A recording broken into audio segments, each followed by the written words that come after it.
এই মফস্বলের এলাকায় এত বড় একটা আয়োজন, যারা সাহসিকতার সাথে আয়োজন করেছে এবং অত্যন্ত সফলভাবে এটা শেষ পর্যায়ে, এটা সত্যি প্রশংসনীয়।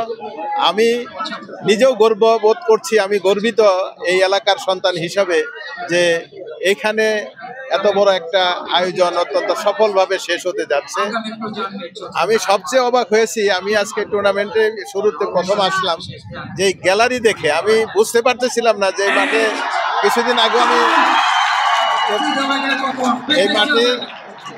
আগে আমি অন্য একটা প্রোগ্রাম করে গেছি, সেখানে আমি দেখছি খোলা মাঠ, কিন্তু এখন গ্যালারি আসলো কোথা থেকে পরে জানতে পারলাম। আমি সাইজুদ্দিন, আমার ছোট ভাই সাইজুদ্দিনের যে টুর্নামেন্ট কমিটির আহ্বায়ক, ওর কাছে জিজ্ঞেস করলাম, বললো এটা বাঁশের তৈরি করা গ্যালারি।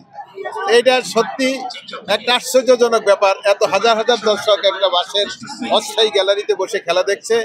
এবং আমার নিজেকে এত উৎসাহিত মনে হচ্ছে যে আগামীতে অবশ্যই যদি আমার সুযোগ আসে, আমার দল যদি ইনশাল্লাহ আগামী নির্বাচনে ক্ষমতায় আসে, আমি যদি এলাকার প্রতিনিধি হয়ে আসতে পারি, তাহলে এটা অবশ্যই গ্যালারি, এখানে পরিপূর্ণ একটি গ্যালারি হবে। স্বপ্নটা হলো আমাদের, যে আপনারা জানেন যে আমাদের ইন্ডাস্ট্রিয়াল একটা বেল্ট, এখানে হাজার হাজার লক্ষ লক্ষ মানুষের বসবাস। এখানে যারা বেকার এবং অলস সময় পার করছে, তারা আমরা ইতিমধ্যে দেখছি সারা দেশ জুড়েই মাদক এবং মোবাইল আসক্তির একটা মহামারীর আকার ধারণ করেছে। সেখান থেকে যুব সমাজকে মাঠের দিকে নিয়ে আসার জন্য আমাদের এই মূলত এটা প্রথমত আমাদের এই এলাকা ভিত্তিক একটা আয়োজন। এটাই আমাদের প্রথম শুরু, সিজন 1। আমরা আসলে পরবর্তীতে আমাদের আরো প্ল্যান আছে। আমাদের আজকে অতিথি যারা আছেন, আসলে আমরা যেটা চেয়েছিলাম, বিশেষ করে আমাদের আশেপাশে অনেক লোকজন আছে, সকলকে একত্রিত করার জন্য, কিন্তু নির্বাচনের কারণে অনেকে এখানে আসতে পারছে না।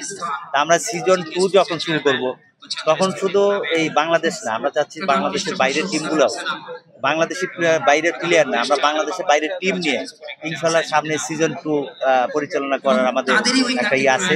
যেমন আপনারা দেখবেন আমাদের বিসিবি ডাইরেক্টর হাবিবুল বাশার সুমন ভাই আছেন, আমাদের বিসিবির বোলিং কোচ তারেক আজিজ ভাই আছেন, যেটা আমাদের টিকে স্পোর্টসেরই, আমাদের খালেদ মাসুদ পাইলট ভাই আছেন। আমরা চাচ্ছি যে বিসিবি সম্পৃক্ততা থাকলে ইনশাল্লাহ আমরা আগামীতে এই দক্ষিণ এশিয়ান আছে, এশিয়া মহাদেশের মধ্যে ট্যাপ বলের বিপিএল আমরা ইনশাল্লাহ এই পূর্বচন্দ্রা মাটিতে, এই পূর্ব স্পোর্টিং ক্লাবের এই মাঠেই ইনশাল্লাহ অনুষ্ঠিত হবে। সেখানে আমরা চাইবো বাংলাদেশ, ভারত, পাকিস্তান, শ্রীলঙ্কা, নেপাল, ভুটান, সৌদি, কাতার সহ এই 8টি দেশ নিয়ে আমরা খেলার আয়োজন করার একটা চিন্তা ভাবনা সিজন 2 তে আমাদের আছে।